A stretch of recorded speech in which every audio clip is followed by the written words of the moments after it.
Oh, yeah?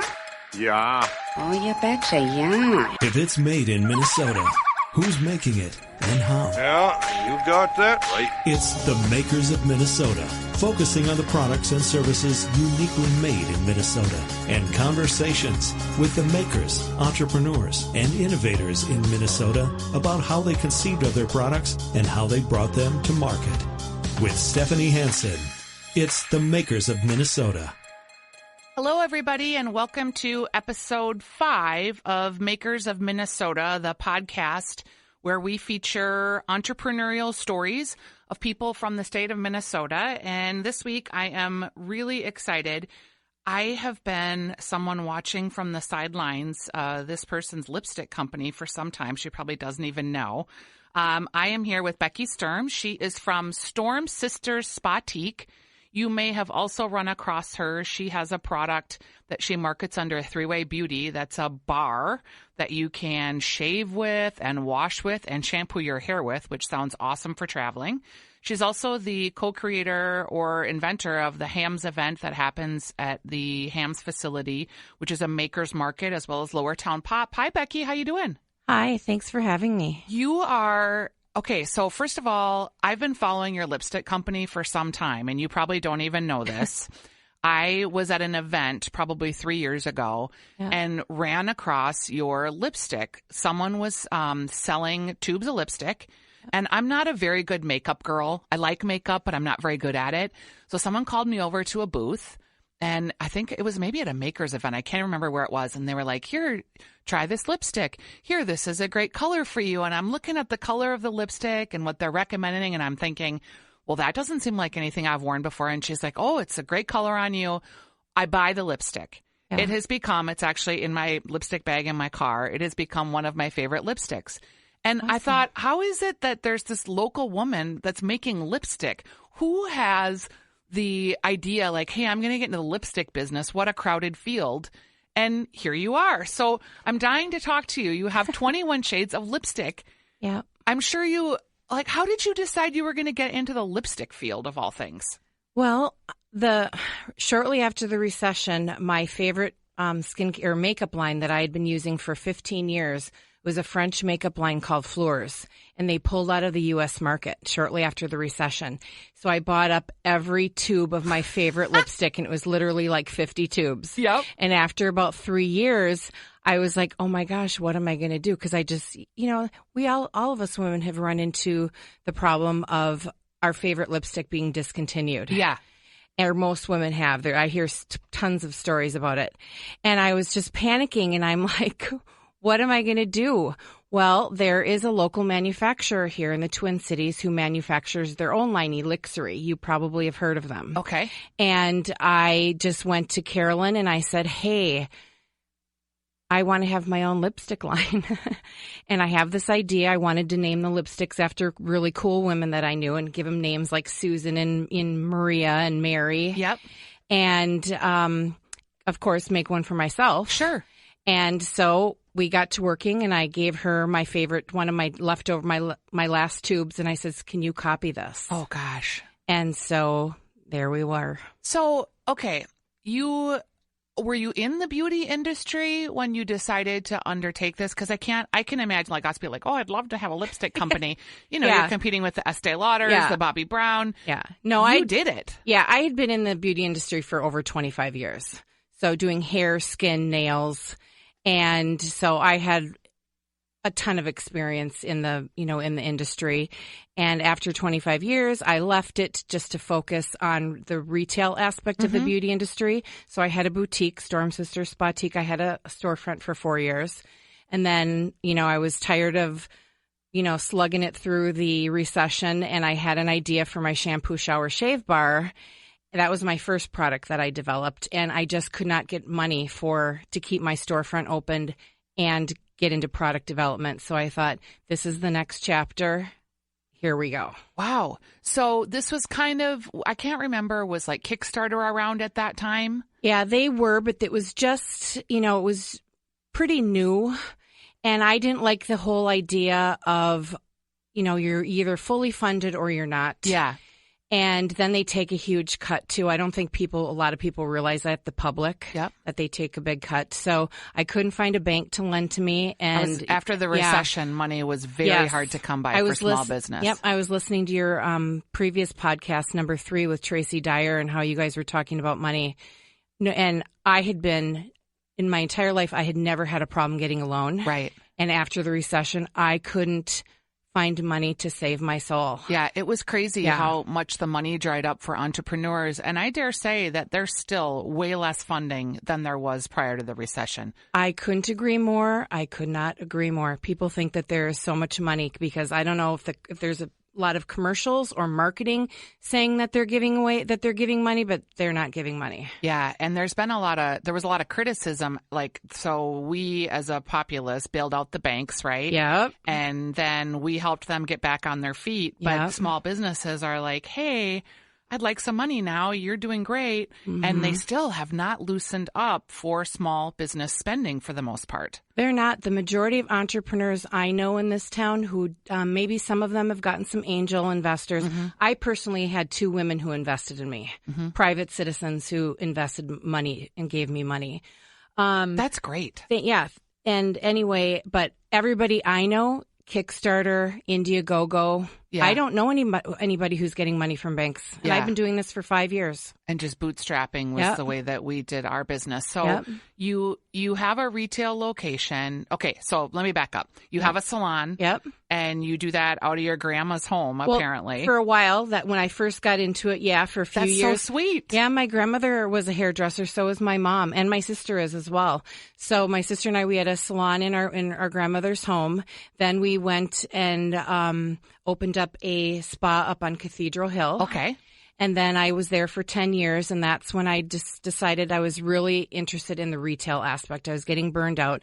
25 years behind the chair is a lot. Do you mind? I was going to ask you, I look at the salon business as being very hard on people. It is. Like the standing all day. I mean, that's got to be just physically hard on your body. It is. But I love it though, because I love customer service. Yeah. And there's therapy that's involved. Exactly. People tell store therapist. Yeah. People tell their salon person so much stuff. I can't believe it. The secrets, I have been told I could write the most interesting book, I'll tell you. It's probably a good book, but that would be adding to your list of accomplishments. And I'd have to change the names to protect the innocent. Yeah, probably. And the non-innocent. Okay. So then you decide, hey, I've got to do something different. Yeah. So the retail store, was it primarily beauty products? Yep, it was all beauty. It was all my favorite beauty products that I had used, my favorite brands, some few local things. And, slugged it out for 4 years during the recession. In 2010, I just decided when I couldn't get money to get a product going, I just thought, I've got to close this. And that was one of the most hard decisions of my life. What made you make it? Was it money? Was it time and investment, or feeling like you weren't going to be able to get to the next level? Yeah, I just felt like I couldn't. I had this idea for my shampoo, shower, shave bar, and I needed money to do that. And I couldn't keep the store open and, get money for that and do both. And I just thought, okay, I've done this for 4 years. I've been in the salon and spa industry for a quarter of a century. I'm going to go develop products because I had some other ideas and So when you closed the store, did you feel like you failed? Oh, yes. Even though I started Storm Sister online first. So Storm Sister Spatique was online for a whole year before I opened up a beauty boutique. Okay. And even though I kept it online as well as having the storefront. And even though I closed the storefront, I felt like it was like I failed. And I don't know why, because I did well. Yep. It was just, I don't know. I felt like, why can't I do both of these things? And I think honestly, looking back on it, I really think I was battered and bruised for a year and a half of people telling me no. Because for about a year and a half before I closed the store, I was going to banks saying, hey, I have this idea, but I need this money. And banks that had lent, when I opened up my store, I literally walked into a bank, told them what I wanted, and left with a check. Right. And a year and a half before I closed my store, I I literally talked to every banker in the Twin Cities, and they all said no. And the irony of that is at that point you had a business model. Yeah. Like you had a cash flow, Yep. you had a P&L. Yep. So the risk factor on that, I mean, let's face it, you had revenue. They probably were going to ask you to sign your house or your building or whatever else. So from an asset recovery standpoint, they were going to get their assets covered. Yeah. It's just, do you think it would have been different, not to man bash, but do you think it would have been different if it was a business, if you were a man, number one, or if it was a business aimed at men? I do think that I had only, out of all of the bankers that I spoke with, only one was female. And she, of course, she did tell me no. But then who rescued me? Two women. Two business women are the two that rescued me. And were they clients that had bought your products and? One was, and the other one was just somebody that had moved here that was a cousin of the other investor. Okay. And I just was telling her my story one night, and she said, that night she said, I want to invest in you. Call me. Okay. And I was just like, I just met you. And so how much does somebody like that invest in a person they just met? Are we talking $50,000 or less? Yes. Okay. Yep. So, and in exchange for that, what did they get from you? Did they get a percentage of the company? Yep. A percentage of the profits? Okay. Yep. They each they own 10% of my company. Okay. Yep. And then in your relationship with these now business partners, because that had to be different too, that you had always done it by yourself. Yep. Now you have two other people. Yep. Were they kind of silent investors, or were they pretty active in helping you as you started to work on now inventing products? Yeah, they're silent investors. Okay. They wanted to help me, and they knew they'd get paid back, and which I started paying them back after 2 years. Wow. And so they just wanted, they both love beauty products. I named 2 lipsticks after them, so they each have their own lipstick. And I just, I was elated to be working with them. I mean, they were so kind, and I owe everything to them. I mean, they saved my butt. So you closed the store, and now you're working on inventing products, and you have this online boutique. Yep. I can't even imagine how competitive the online shopping space is. It is. How do you attract customers to an online store as a local merchant? I carry brands that most people don't know about, to be honest, and they're niche skincare and beauty brands. And the people who use the product are extremely loyal to it.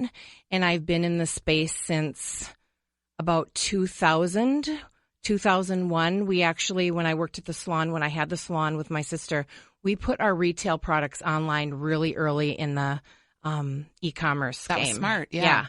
And so I just built up a clientele that way. And I mean, I've been using these products for 25 years. And is the website Storm Sister Spatique? Yep. Okay. Yep. So stormsisterspatique.com. Yep. Are there particular niche brands that you're proud of that you carry that someone out there who's listening maybe would be looking for? Are they well known, or is it more? They're more niche brands. They're French skincare brands, Phytocian, Phytomer. Phytomer's kind of a little popular here in the Twin Cities. Yeah, my daughter used that for acne, I think. But they have offshoots, other brands. Fleur's V Collection is their high-end anti-aging line. Okay. So Fleur's, Phytocian, Phytomer.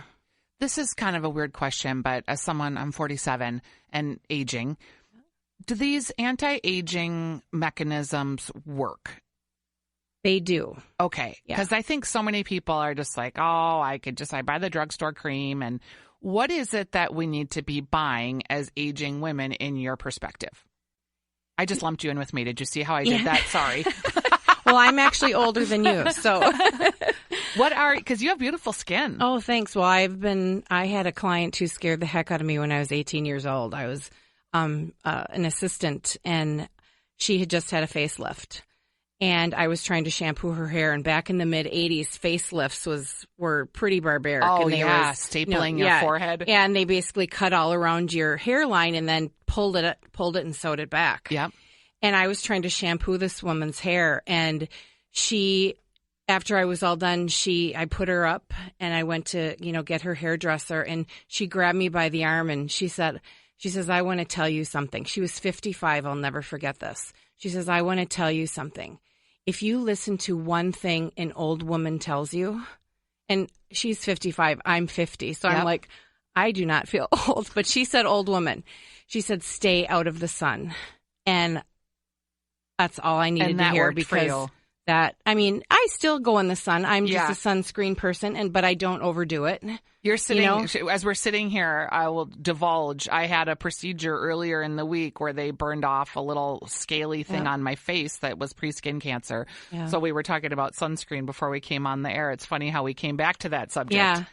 So I just have been somebody who I literally started on anti-aging creams at about the age of 21. I was getting monthly facials after that. Yeah. And about the age of 21, I started, where all my friends were spending money on clothes, I was spending money on skincare. Even now, if I were to tell you how much money I spend on skincare, you would just freak out. But I'm looking at your face, and you really don't have, you have a little crow's feet, but that's it. Yeah, I know. Thanks. I mean, thanks. I know. It's beautiful. I'm kind of fanatical about it. So do you feel like it's been worth it? Oh, totally. Yeah, you just look great. Yeah, totally. All right, so you're an expert in skincare, thanks to this woman. Yep, hair care. Anyway, so I'm an expert in skincare from her, and so just invest in quality skincare. See your esthetician. Have a facial at a minimum 4 times a year. So people find your products online. Mm-hmm. Do you do search engine optimization or any kind of marketing in that regard? Yes, I do some SEO. I take any SEO class that's available. I like to do a little of the HTML, the coding myself. Yep. I kind of learned early on how it worked. So I just kind of like to futz around with that. Why did you feel like you needed to learn that? That's an area that a lot of small business people really struggle with, is web development and knowing their websites and being able to update their own websites. Yeah. Well, you have to. I think when retail, you have to update your site a lot. And two, if you don't update it, Google looks at it as not being used dynamic, or utilized. Yeah. So I just felt the need to do it. Well, first of all, I didn't have any money to do it. Yep. So it's like, I'll figure this out. So I took a couple classes and I actually found it interesting and I kind of got it. So I just started doing some stuff. I know just enough to be dangerous. Yeah, I can emulate what you're saying there just in terms of my own business. So then you get social media that comes along. Yep. Did that feel like a whole nother layer of ways to attract clients, or did it feel like, oh my gosh, social media? How have you taken to that medium as it is to promote your online business? I love social media. I what do you love about it? I just love the information that's exchanged. Oh my gosh, you can find anything that you're looking for. I mean, I'm constantly searching out skincare brands and what people are using. And I got onto Twitter really early because when Twitter started in, I don't even know 2009, I think. Okay, 2009. So it was right before the RNC when it was here in the Twin Cities. And when I had my storefront, the building next to me housed a whole bunch of anarchists that were here. And they were communicating via Twitter. And I was outside trying to keep them out of my storefront. Right. And I saw what they were doing and I was overhearing some stuff. And I immediately started looking at Twitter and I got on really early.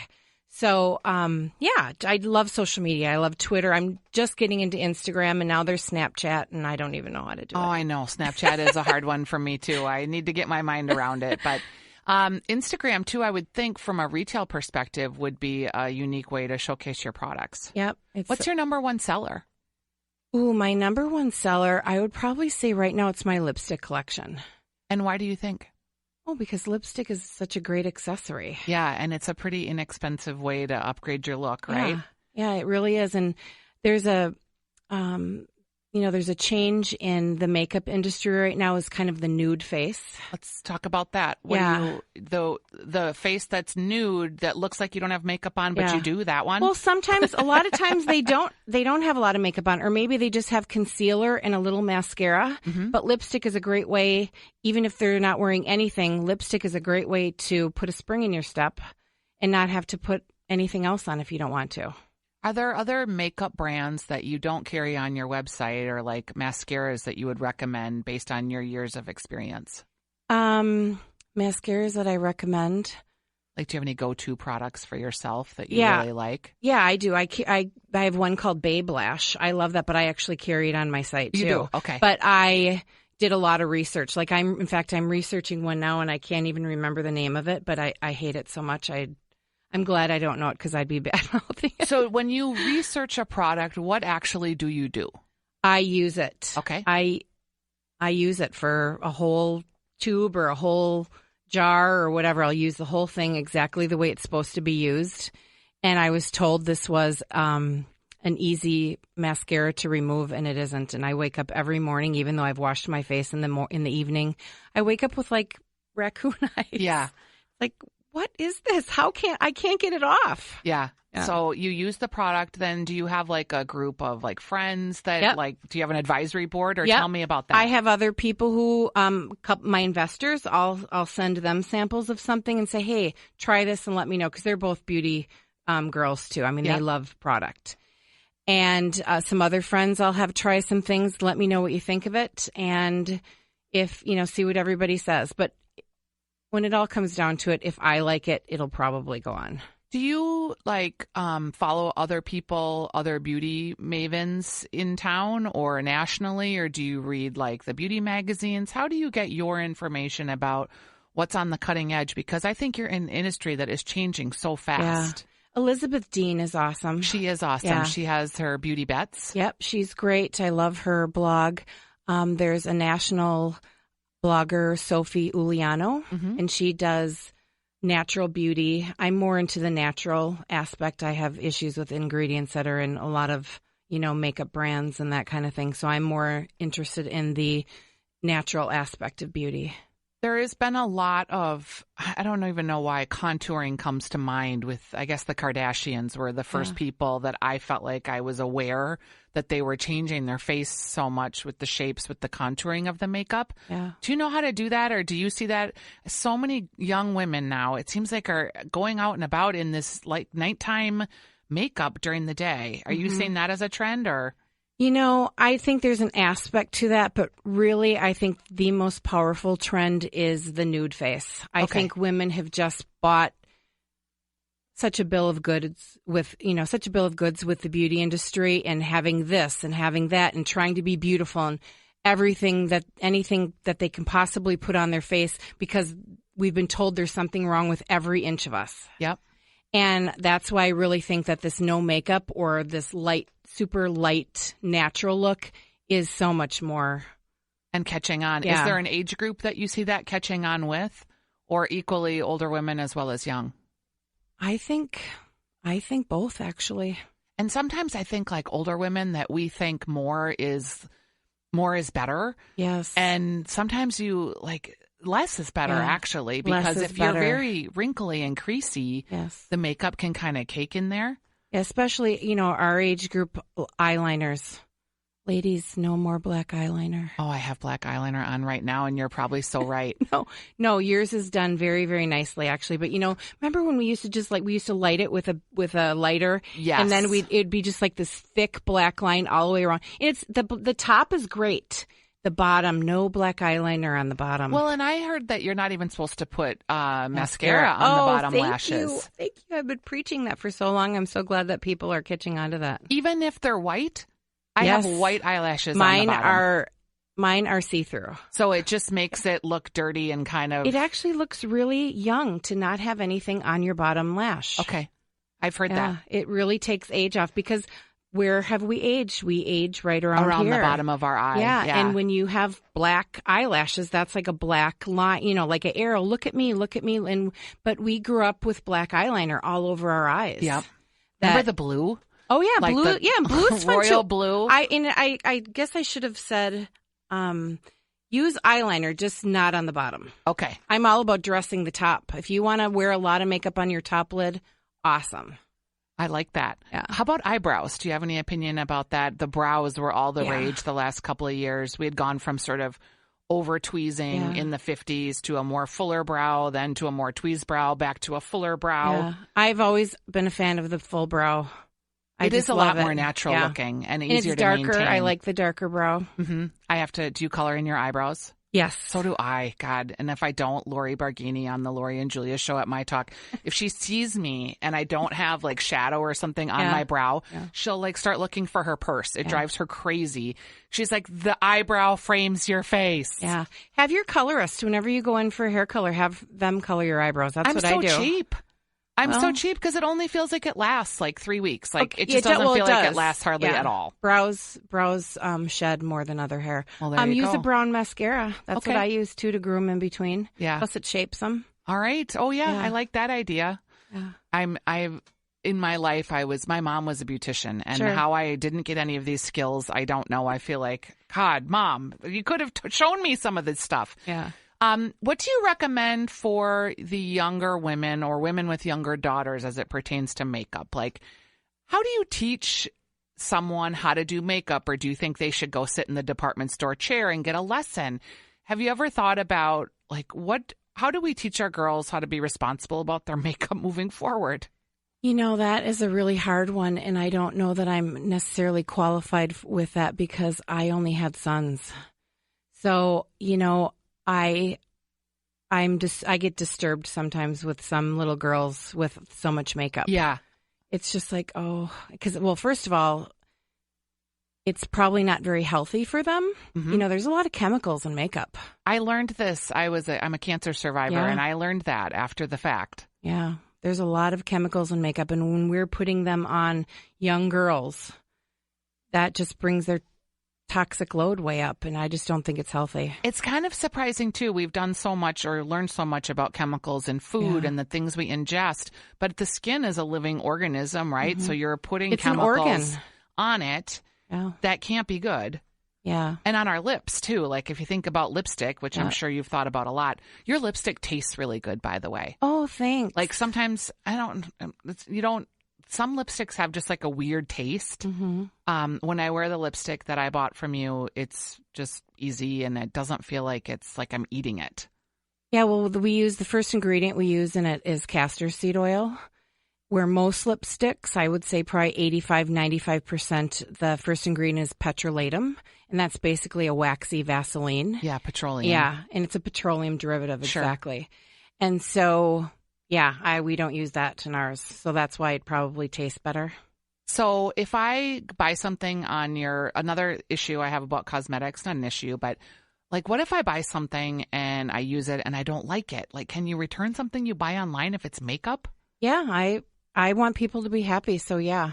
And do you do do you have samples, or do you have I've always thought that makeup companies sell me a sample packet of things and I'll pay for it. I don't care.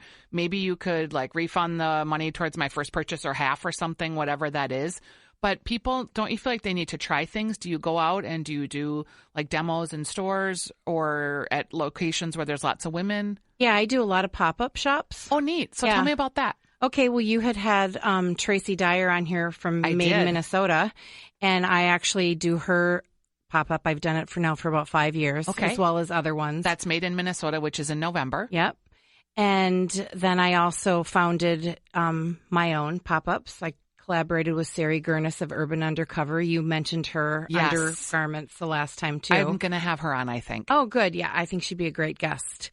Anyway, we founded the Hams event together 4 years ago. We just had our 4th year of it, June.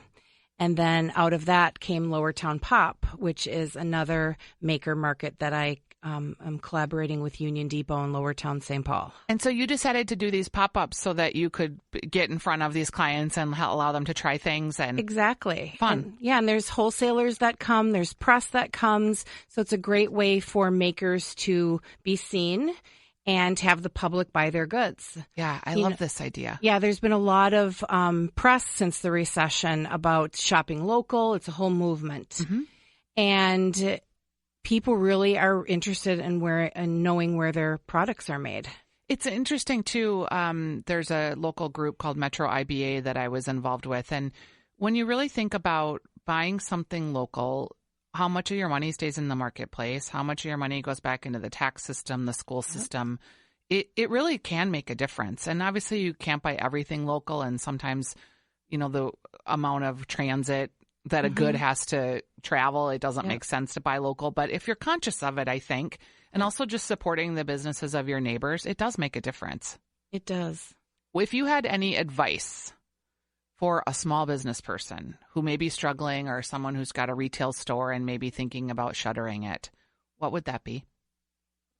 Ooh, advice. Talk to other, find your group. I mean, find your core group and talk with them and, make the decision while speaking with your peers. I think that's really important to get feedback, because sometimes you just need a boost.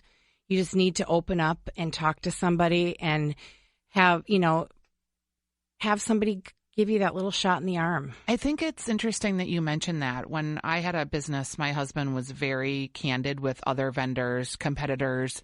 He really shared a lot of information in the hope of getting a lot of information.